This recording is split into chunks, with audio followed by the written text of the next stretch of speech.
L'Université des sciences de l'information et de la communication s'est solidarisée avec les FARDC et les victimes des guerres de l'Est menées par l'armée rwandaise et leur supplétif du 1-23. C'est lundi 24 février au Préau, les étudiants ont été instruits de leurs rapports et attitudes en ces temps de guerre, une conférence qui a été menée de ces faits par 3 intervenants. M. Alkitengue, analyste et économiste, Mme Abigail Wanzambi, administratrice CFPI, M. William Mokambila, président du Conseil national de la jeunesse. En effet, M. Alkitengue a conscientisé les étudiants autour de l'intégrité patriotique, car, dit-il, il est socle même dans cette lutte qui fait appel à l'engagement citoyen.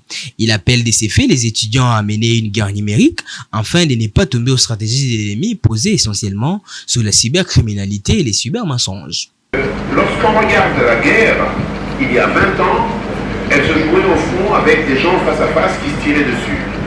Aujourd'hui, la guerre, c'est des drones qui vont en reconnaissance, qui récupèrent l'information, qui donnent la stratégie aux gens qui sont à l'état-major, qui, eux, envoient des drones d'attaque et de combat qui sont suivis alors seulement par les personnes qui viennent en face de mesure de faire ce qu'on appelle le ratissage. Encore une fois, là, vous vous rendez bien compte que les technologies jouent un rôle extrêmement important.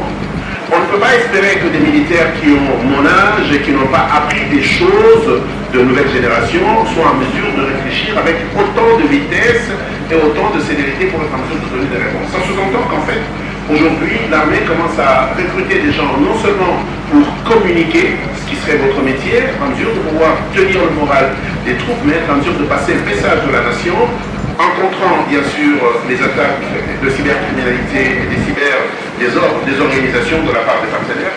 Mais on commence à avoir des métiers de nouvelle génération comme les métiers de la conduite des drones et de l'utilisation et de la planification des drones. La deuxième intervenante, Mme Abigail Wanzambi, a posé les bases sur l'apport des jeunes dans ces temps de guerre. Selon elle, des actions demeurent imminentes et stratégiques pour la contribution des jeunes dans cette période de guerre.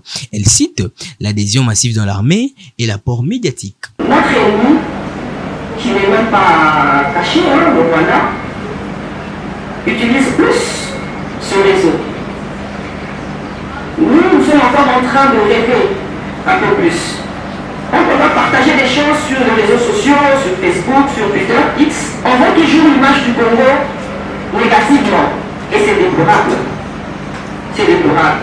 On sera toujours là en train de voir un policier ivre en train de danser. On sera toujours là en train de publier des perversités, des images immorales liées à la sexualité.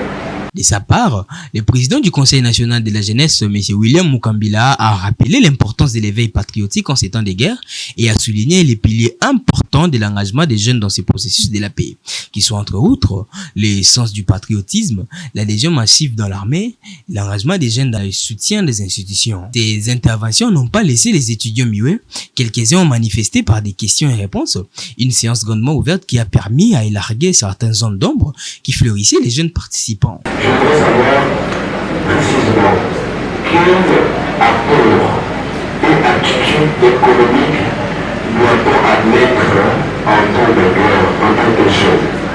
Signalons que cette activité s'inscrit dans le cadre du soutien aux FARDC aux victimes de l'Est qui succombent aux aveux du 1-23 et AFC des Nanga, alors que d'autres territoires sont sous occupation du 1-23.